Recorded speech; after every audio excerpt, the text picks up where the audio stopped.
Me ollaan Lempälän Marjamäessä, eli tässä isoin maamerkki on tämä Ideaparkki, mutta muutenkin paljon kauppaa ja logistiikkaa tällä alueella.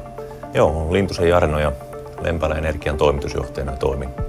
Lemen on alun perin lähtenyt 2017, kun tällä on myönnetty TEMiltä kärkihanketukea, eli on lähdetty rakentamaan paikallista, mutta hajautettua energiatuotantoa pienemmässä mittakaavassa.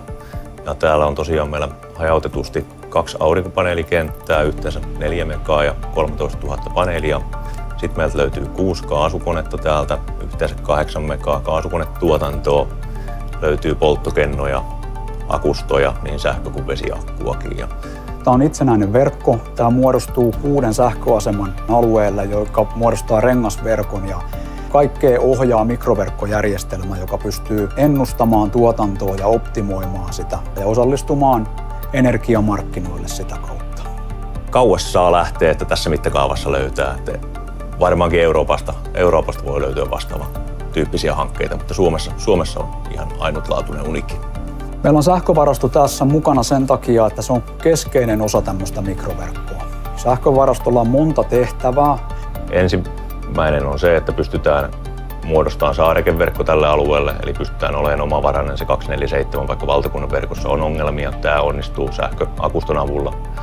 Sitten toinen on se, että pystytään tasaan akustoilla meidän tuotantotasetta, eli uusiutuva energia, kun saattaa heilahdella hyvinkin paljon pilvistä johtuen esimerkiksi aurinkotuotannossa.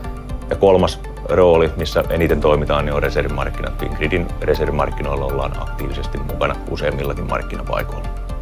Meidän rooli tässä projektissa on ollut toimittaa sähkövarasto ja tukea tätä koko yhteisöä erilaisessa markkinatoiminnassa ja lisäksi mahdollistaa pimeä käynnistys. Sähkökatkon yhteydessä tehdään tällainen pimeä käynnistys, missä se sähkövarasto ajaa saarekkeeksi jäävän verkon jännitteen nimelliseen ja sen jälkeen siihen voidaan ruveta kytkeen muuta tuotantoa ja muuta kulutusta.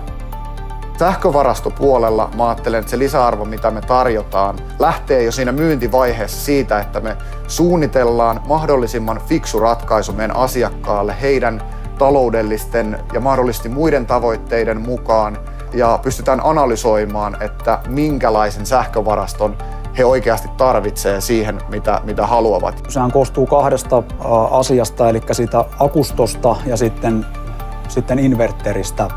Se kapasiteetti, paljonko niitä akkuja on, se määrää se, että paljonko meillä on energiaa pystytään varastoimaan. Ja sitten niiden invertereiden kautta niin pystytään sitä tehoa määrää, että millä teholla me pystytään sitten käyttämään sitä energiavarastoa. Pelkkä akku ei tee yksinään mitään, se vaan jököttää jossain ja siihen tarvitaan meidän tuottamaa teknologiaa ja ohjausjärjestelmiä, jotka sitten toteuttaa ne meidän asiakkaiden business case.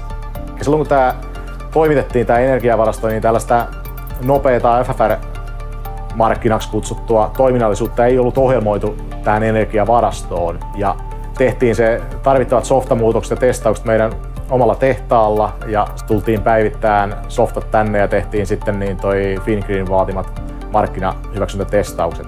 Heti alusta alkaen niin kyllä huomasimme, että on kyse asiantuntijoista ja he on hyvin syvällisesti perehtynyt näihin energiavarastoihin ja on niin kuin teknisiä asiantuntijoita.